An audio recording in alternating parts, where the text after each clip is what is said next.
how to share your Letterboxd profile link. Hey everyone, welcome back to the channel. If you are new here, don't forget to hit the subscribe button and turn on the notification bell to not miss any updates. So do you want to share your profile link with others in Letterboxd? Then you're in the right place. Let's get started. You need to head over to your browser and then you need to go to your profile.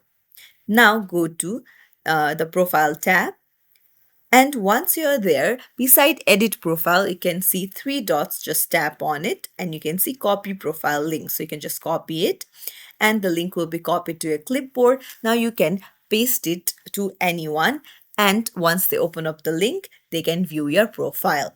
It's as simple as that. If you found this tutorial helpful, don't forget to hit the thumbs up and subscribe to our channel for more helpful tips and tricks. Thank you for watching. See you in the next video.